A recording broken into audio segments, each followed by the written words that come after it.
Simon & Schuster Audio presents Star Trek Voyager, Mosaic by Jerry Taylor. Read by Kate Mulgrew.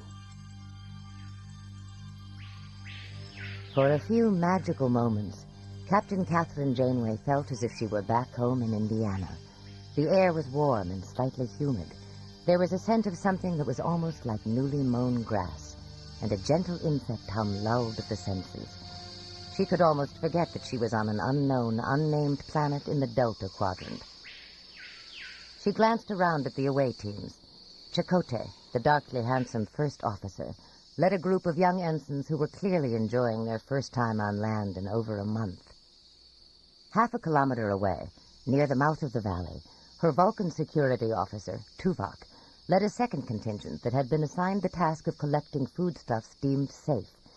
That determination would be made by Neelix, their Talaxian guide, cook, self-proclaimed morale officer, and all-around handyman.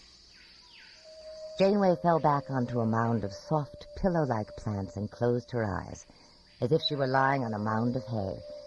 It was so much like home.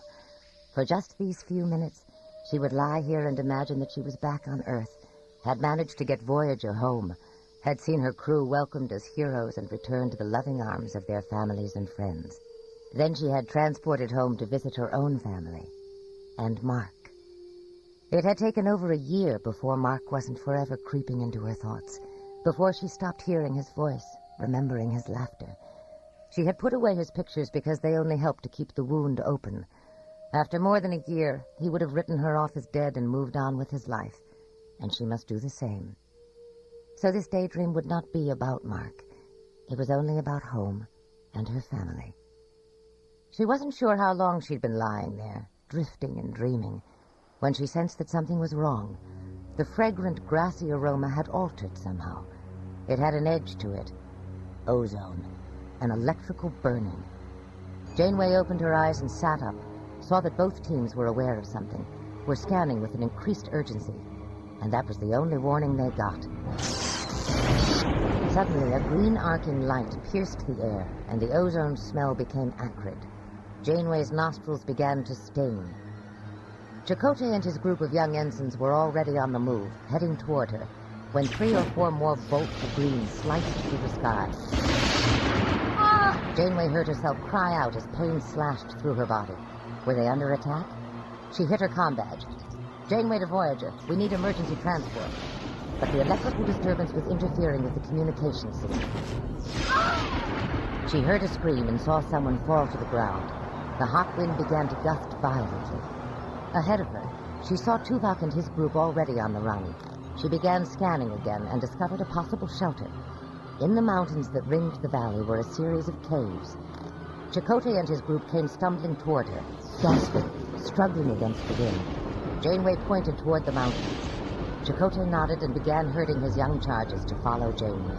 Suddenly, everything disappeared.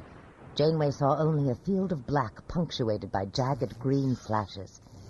She felt as though she were on fire, muscle and tissue seared, bodily fluids boiling. Gradually, the blackness receded, and she lifted her head. The young officers were scattered on the ground like dead wood. Chakotay had already begun getting shakily to his feet, assessing their condition. One by one, they began to rise, faces pale with shock, staggering, but alive. Ahead of her, she saw Tuvok's group crowding toward a dark slash in the cliffside. She realized they had found the mouth of a cave. The ragged group tried to run, fear of another bombardment of energy bolts propelling them against the fierce wind. The side of the mountain seemed kilometers away, but she knew it couldn't be more than 40 meters now. Tuvok's group had disappeared into the cave. Janeway glanced behind her to make sure the others were with her.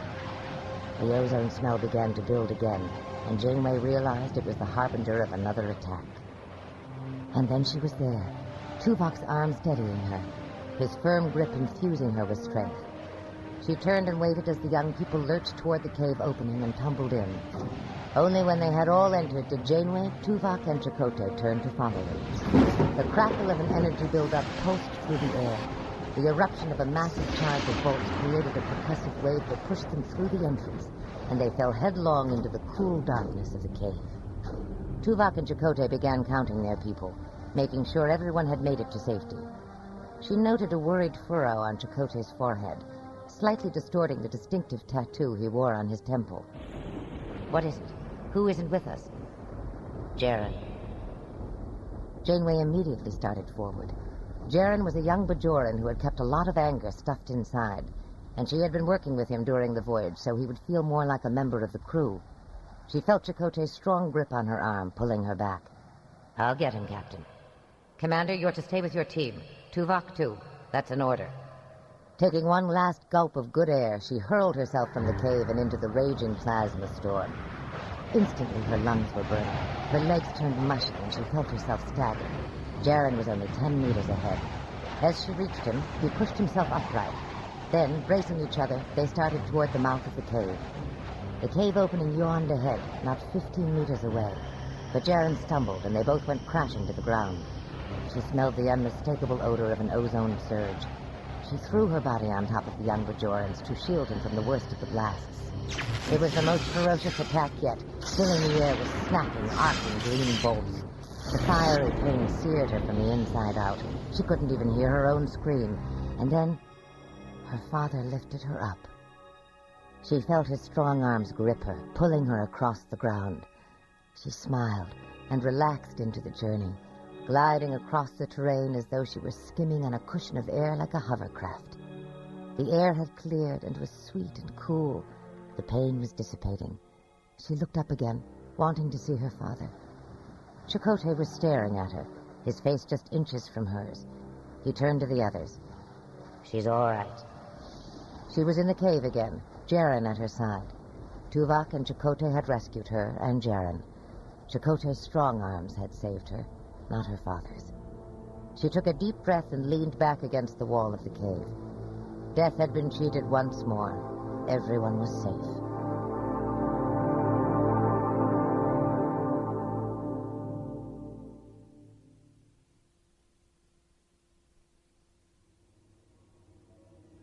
Weeks later, Janeway found herself in the doctor's office, telling him of the strange dreams she'd been having after her experience with the plasma storm. I can't really call them nightmares, Doctor, but they make me feel anxious. I'm always in a house of some kind, and I have to get from one room to another, because the room is dirty and has to be cleaned. But there's a closed door blocking my way. The doctor regarded her curiously. Houses, with many rooms. Yes. Once I dreamed I discovered an entire deck on Voyager that I hadn't realized was there. It had dozens of rooms, and I knew it was important that I make sure they were all clean. But I couldn't even get out of the first room because the door to the next one was closed and locked. The doctor crossed his arms and fixed his eyes on her. I'm not certain what you want from me, Captain. The dreams don't sound particularly harrowing, and apparently they don't interfere with your sleep. I suspect it's a temporary phenomenon, and unless you find these dreams debilitating, I wouldn't worry about them. Chakotay to the captain. I think we may have a problem. Janeway stood to leave. On my way, Commander.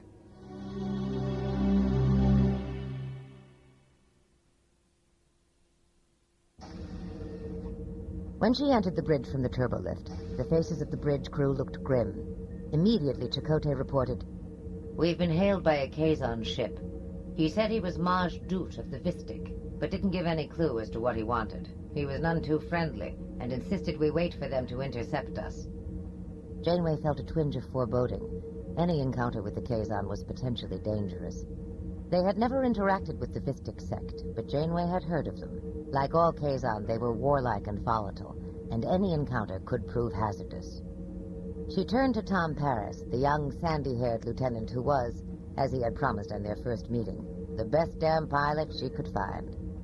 Mr. Paris, we're not waiting around for a Quaison that won't even do us the courtesy of telling us what he wants to discuss. Continue your course for the Alpha Quadrant, Warp 6. She heard Tuvok's voice from the security station. Captain, it is my duty to point out that the Quaison Maj will be highly insulted by this decision. We risk his enmity by ignoring his request. Noted, Mr. Tuvok, but I don't feel like yielding to a demand. Janeway thought she felt a general uplifting of spirits on the bridge. On an expedition where they frequently found themselves at the mercy of their circumstances, it was bracing to take a stand, to thumb their noses at the dark forces of the Delta Quadrant.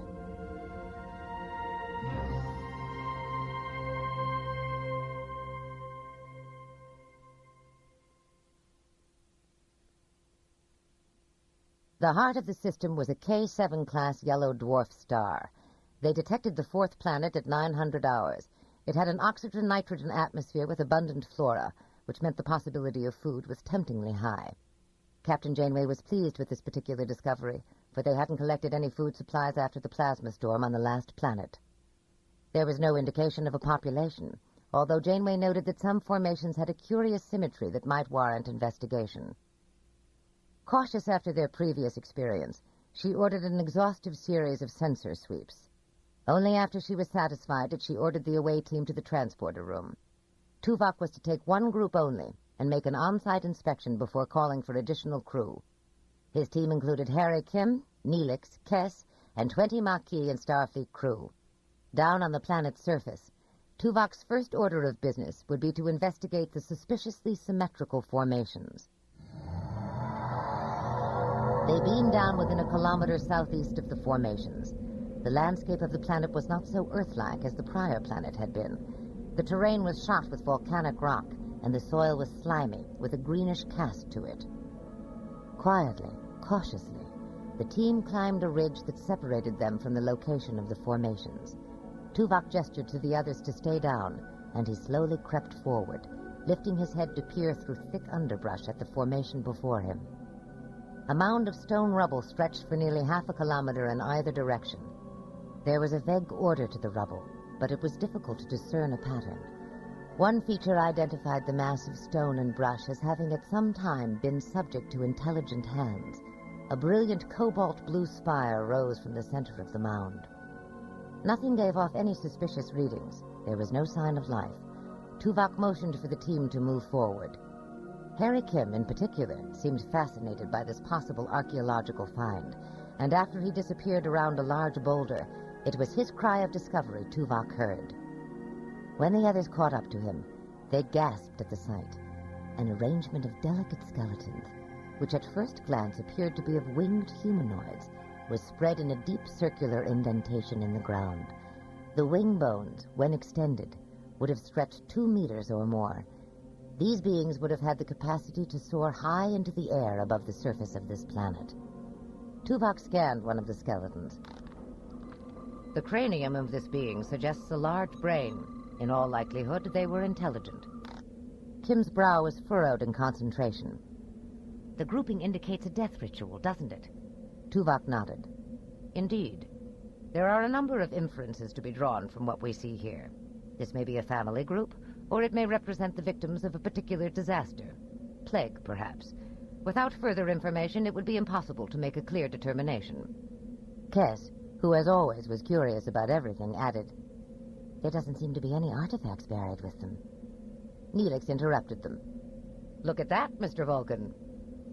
Neelix was pointing at something 100 meters distant. It was another spire, deep blue like the first. Tuvok turned to the group. "It is common in many species to link burial sites with visual markers. We may be able to follow a trail of such markers until we arrive at a sacred site." Neelix jumped in again. "I must remind you that our primary mission is to gather food supplies." "Quite right, Mr. Neelix. I suggest you detail a group of 10 and scout the area for foodstuffs. I will take the others on a scientific investigation." "Fine. Kess, you're with me." "Oh, no. Neelix, I'm going with Tuvok." Neelix nodded and quickly counted out the 10 who would be with him. He led his small band away from the mound and began scanning for edible plant forms. Harry Kim led the others, eagerly marching toward the second spire, eyes scanning upward as though he might suddenly spot one of the soaring creatures who had once sailed these skies.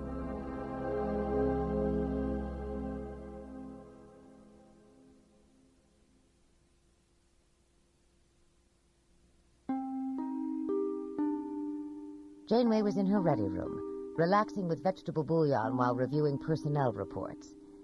A dull ache had burrowed its way just behind her eyes.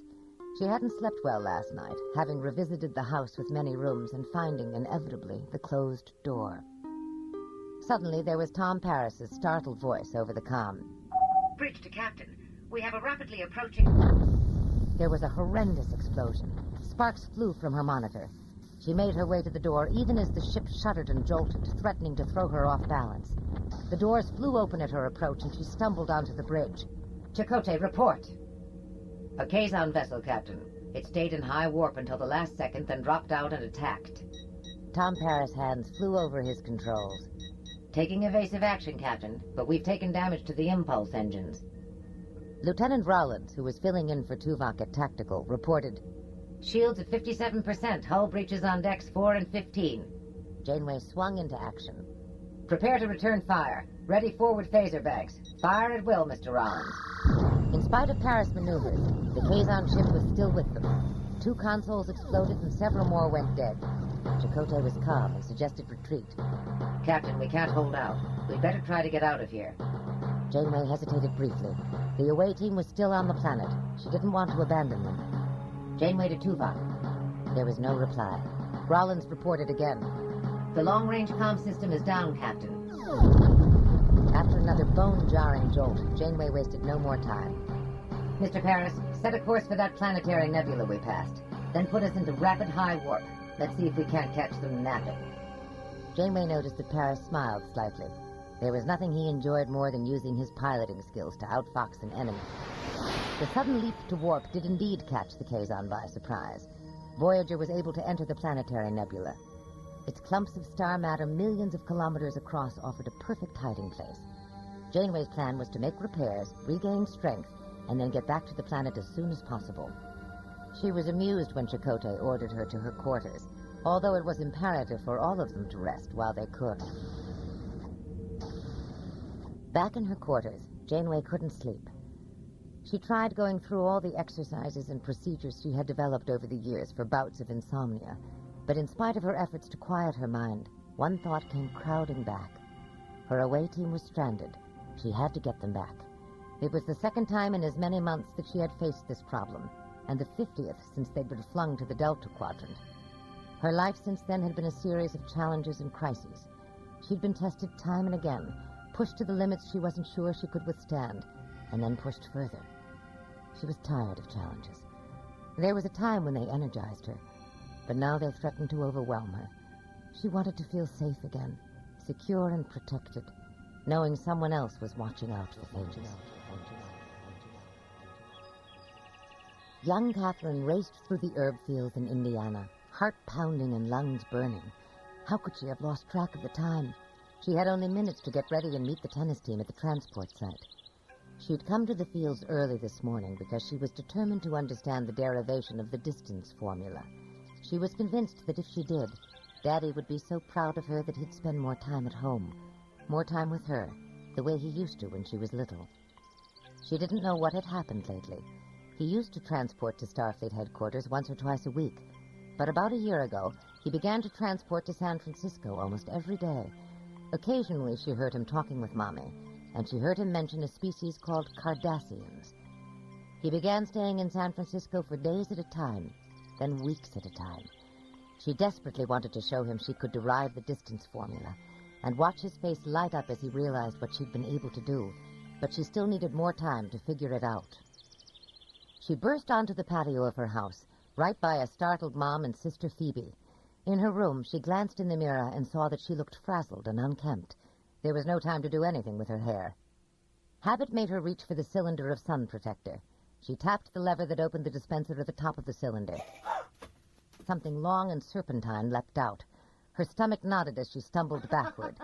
Then she heard Phoebe giggling. She looked and saw her 8-year-old sister standing in the doorway. Catherine stared at her, then looked over to see the thing that had erupted from the cylinder. It was a long coil of polymer that had been jammed down into the container of sun protector. She stared at her sister, trying to understand this cruel betrayal. "It isn't funny, Phoebe." Phoebe only laughed harder. Catherine turned and grabbed her bag. She had only minutes to get to the school transport site. She was frantic, unprepared, and furious. And in that state, she would have to function as captain of her tennis team.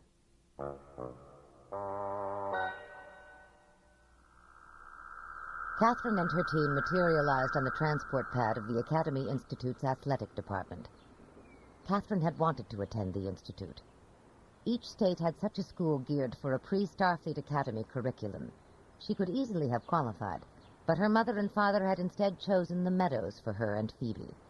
Her parents were traditionalists and preferred the more liberal, wide-ranging philosophy of the Meadows, which emphasized creative experiences and physical conditioning along with academics. Its goal was to produce well-rounded young people, rather than superstars of select disciplines. Catherine and her 6 teammates stepped off the pad and carried their tennis bags toward the Institute's beautifully landscaped courts. She had played her rival before. Her name was Shalaric, a Vulcan exchange student whose imperturbable demeanor on the court was unsettling. Strategy was key today. If she could keep pressure on Shalaric, hitting deep to the baseline, punishing her with the powerful backhand, trying to force a short ball so she could come to the net, she could win. And at least she would greet Daddy tonight with a victory to report.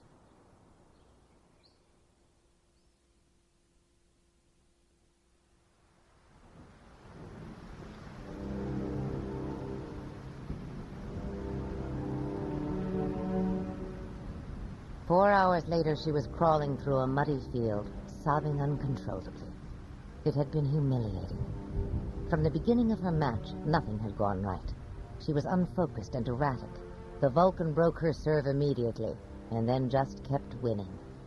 Her teammates had tried to console her, but she was beyond solace. She refused to go to the transport site, determined to hike the entire 20 miles back to school, punishing herself for this intolerable defeat. The storm burst only minutes after she started out, and almost immediately she was drenched. She slogged on, legs covered in mud, and yet the very misery was soothing. She deserved to be miserable after today. Somewhere in the distance, she saw the faint lights of a hovercraft. It shouldn't be out in this storm. Whoever it was probably looking for cover. Then she realized how late it had become. She stopped, turning around in the rainy darkness, and realized she had lost her sense of direction. Her tears dried up as her mind went into gear. She'd always been told that if she was lost, she shouldn't wander. The rain was diminishing. She put her tennis bag on the mucky ground, sat down next to it, and then laid her head on the bag, an impromptu pillow. She closed her eyes and her mind drifted to analytic geometry and the distance formula, and she realized the solution. Then her father lifted her up. She smiled at him and relaxed into the journey, safe in his arms. She was still drowsy. "I saw lights, Daddy. Was that you? You shouldn't be out in a storm." "You were out here, Catherine. I had to find you." "I'm sorry, Daddy." "What were you thinking?" "I lost my match. But guess what? I figured out how to derive the distance formula. It's the Pythagorean theorem, isn't it?" She heard him chuckle. "You're a funny little bird, you know. But, Catherine, I want you to promise me you'll never do anything like this again." "I promise, Daddy." She waited for him to praise her for figuring out the distance formula, but he didn't talk about anything except how frightened they'd been. When they got home, her mother put her in the sonic shower and then tucked her into bed with hot soup, but Daddy had gone to his office and didn't even come out to say goodnight. Under the warm covers, she was more miserable than she had been lying in the cold mud with the rain pouring down on her.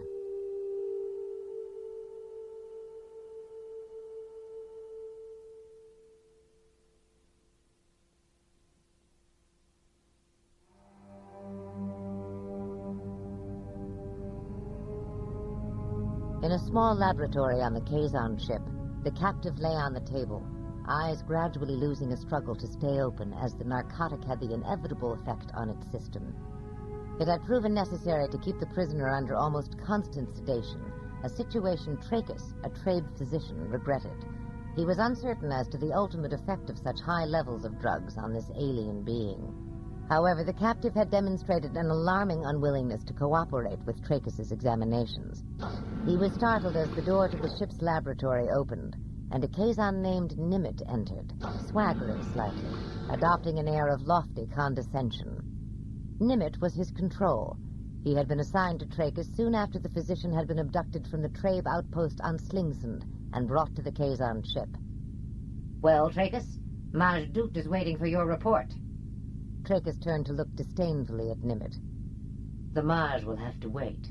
I cannot do these procedures any faster than they can be done." Trachis knew he was necessary to the Quaison mission and couldn't be harmed until it was completed. Afterward, of course, was a different story, but Trachis was already laying his plans for escape before he became expendable. Nimet advanced toward him, narrowing his eyes to slits. Do you know what the Mage would say if I told him that? Trachis shrugged. He would explode in a tirade of fury, threaten to cut off my fingers, and then realize he has no choice but to let me proceed as best I can. But perhaps he would prefer one of your own physicians to attend to this matter. Nimitz flushed. The Quaison had no healers. Hurry up, Trachis, and do what you must before the captive wakes up again. Trachis turned back to his console. The specimen is approximately 1/2 meter in length. There are 3 compound eyes. The underbelly is soft and is green, mottled with black. There is an unusual fluid circulating throughout the creature's body, similar in some respects to lymphatic fluid, but possessing superconducting electrical and magnetic properties.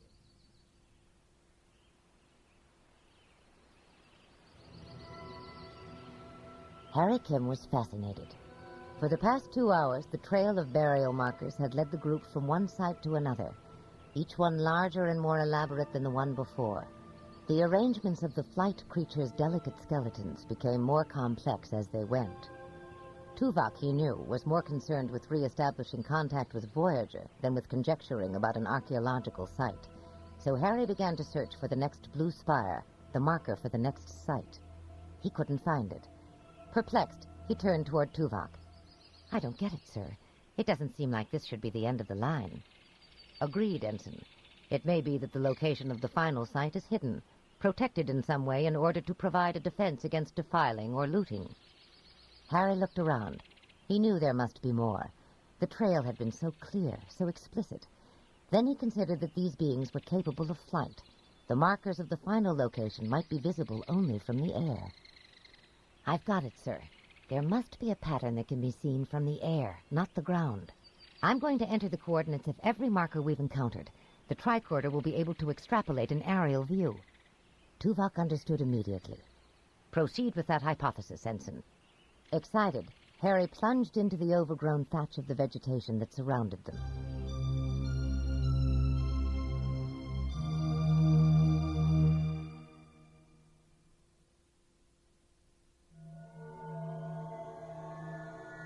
Neelix had been successful in discovering any number of edible plants that could be harvested, and that showed no toxicity after tricorder scans.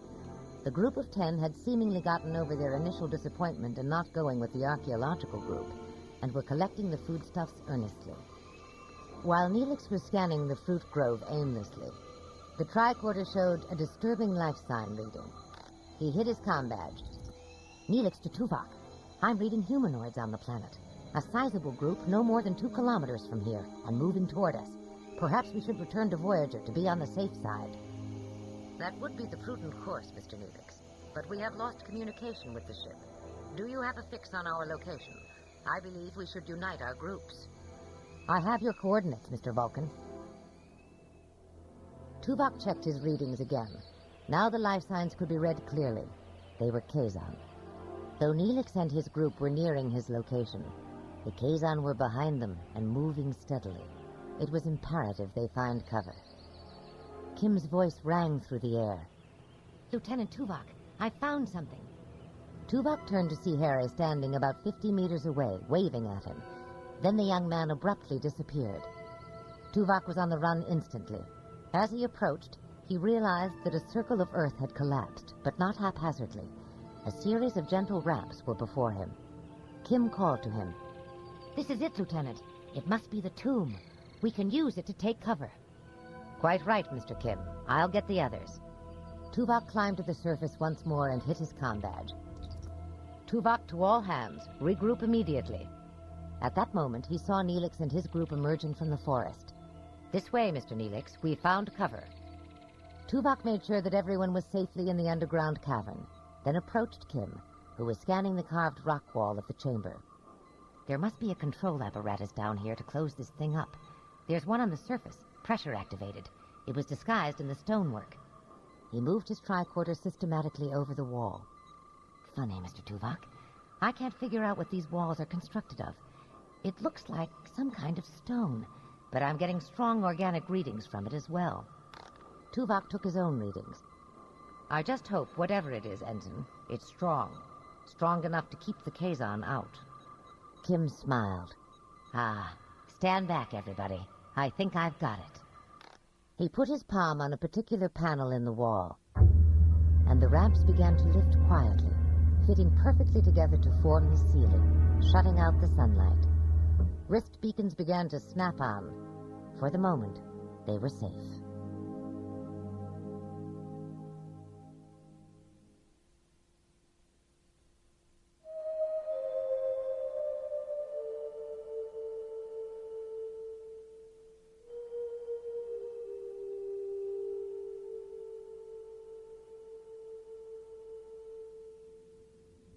Janeway's head shot up, and her eyes flew open, and for a moment she didn't know where she was. Childhood memories, recollections. She tried to cling to them, but they receded like shadows. A check of the time showed that she had slept for over an hour. Janeway tapped her comm badge. Janeway to bridge. Mr. Rollins, can you give me an update? Repairs are continuing. Engineering reports we should be underway again in about 4 hours. Janeway knew that now was the time to rest in preparation for the ordeal that lay ahead. She lay down again. She must have been dreaming. But about what? She couldn't retrieve it. Every time she thought she'd snagged something with a corner of her mind, it slipped away again. The sun was high overhead, but unlike the muggy summers in Indiana, it was never hot on Mars. The ground was rough and rocky. A jagged stone bit into Catherine's leg as she lay, face down, at the top of the stone quarry, peering at the swimmers below. She turned her head toward Emma North, lying next to her. Mary O'Connell was just beyond. All were in swimmers and shirts, and carried bags jammed with music and games, snacks, sun protector, and other items designed for an afternoon of swimming. Mary whispered, "If those swimmers see us, they'll tell our folks. Catherine, I can't believe I let you talk me into this." Swimming at the quarries on Mars Colony was dangerous and strictly forbidden by their parents. The girls knew, though, that everyone did it at some time or another. It had become a rite of passage. Catherine had wanted for years to swim the quarries. Starfleet had extensive officers' facilities on Mars Colony, and her family had visited there on a number of summer vacations. But her parents had always kept a close eye on her. Now that she was 14, they had relaxed their guard somewhat. She smiled confidently. "They won't tell our folks because we're not going there. I know where there's a smaller quarry. Someone I used to know showed me. He took me all around the colony. Did you know if you use a breathing gill and swim underwater in some of those quarries, you can access the cave system under Olympus Mons? Someday I'm going to do that." Both girls looked at her as though she'd sprouted warts. Mary shook her head. "That sounds awful and dangerous." "I think it sounds exciting. I know others have done it." Mary was uneasy. "How far away is this quarry?" "Not much farther. Just beyond that next rise. If you want to go back, go ahead. I'll swim by myself." She stood rock still, eyeing Mary and Emma sternly. Mary looked back at her first. "We said we'd come and we will. Let's not argue about it." Catherine nodded and turned back in the direction of the quarry, heard the other two follow her, and breathed a sigh of resignation. They wove their way through narrow, rocky passageways until they emerged into the open. A sheer drop-off awaited them. Catherine went to all fours and then stretched herself out, inching toward the drop-off. The abandoned quarry was arrayed before her. The quarry walls weren't smooth, but craggy, with plenty of handholds. They could make it down. Emma whispered, "How are we supposed to get down there?" "We climb. With rough rock like that, it'll be easy." Mary stood up with total resolve. "I'm not doing that. That's just asking for trouble." Catherine started to retort, but suddenly they all heard the unmistakable sound of footsteps. Catherine held her breath. She was sure it would be her father, furious with her for having broken an explicit rule. A figure emerged from the passageway. "Hello, ladies. Going swimming?" It was Hobbs Johnson. That it wasn't her father was a vast comfort, but the sight of Hobbs Johnson, lanky and dull, was about the final dismal touch in a day that had been rapidly going downhill. Hobbs was a bulky, pimpled teen who went to the same school as she did. He lived in the same agricultural community on Earth, and his parents knew her parents. "Hobbs, what are you doing here? Don't you think if we wanted your company, we'd have asked you?" Hobbs paled at the attack, and Catherine was immediately sorry. "Hobbs, I didn't mean it. It's just been a frustrating day. I really want to go swimming, and I can't seem to get any enthusiasm from these two." Mary's dander was still up. I was enthusiastic until I realized how reckless and dangerous this is. Catherine wants to climb down the face of the quarry. That's ridiculous. Hobbs spoke matter-of-factly. Only way to get there. Well, I'm not doing it. I'm going back. Emma chimed in. Me too. And both rose to their feet. Catherine stared at them. Were they abandoning her? Leaving her here with Volke, Hobbs, Johnson? She glared in disbelief. She heard herself saying, Fine, go on back. If you're not brave enough to do it, I don't want you around. The two girls shrugged, lifted their bags, and headed for the maze of rocks that would lead them back toward the colony. Catherine suddenly felt alone and friendless. And worst of all, now she was stuck with Hobbs Johnson. She gave him an awkward glance. What should she do? Want to give it a try, Kath? She shrugged, feigning tedium. Might as well, Hobbs. They began climbing down, and 10 minutes later, they stood on a stone shelf that protruded over the water. Hobbs had opened his bag and was removing his breathing gill and thermal tripolymer suit. Catherine looked at him in surprise. You're going to dive? He glanced up at her as he calibrated his breathing gill. That's why I come here. I'm looking for an opening into the Olympus Mons cave system. My dad and I have been diving the quarry since last year, looking for an entrance. Quickly, she pulled on her thermal suit, an intricate web of nichrome filaments that would keep her body comfortably warm, even in near-freezing water. They both had equipment they'd used in school, where diving had been taught along with rock climbing, tennis, and swimming. They checked each other's buddy lights, readjusted their gills, and then lowered themselves off the platform and into the water. The first thing to strike her was the pristine clarity of the water. In the quarries on Mars, there was nothing except rock and water. Hobbs stroked steadily downward, searching for an opening in the wall, something that might indicate the presence of a cave system beyond. They swam like that for some 40 minutes when Hobbs signaled her to the surface. I think I saw something, quite a bit lower than we were. I'd like to check it out. She followed him down to 25 meters, then saw his hand signal for her to hold there. She watched as he stroked deeper into dark waters until he disappeared completely. 10 minutes passed, and she knew it was time to act. Gradually, she moved herself deeper, breathing regularly, pulling herself down through the water. She scanned the wall of the quarry, hoping to discover whatever aberration it was that had drawn Hobbs to these deep waters. And then she saw it, another 5 meters below her, a dark gash in the side of the wall, barely visible in the gloom.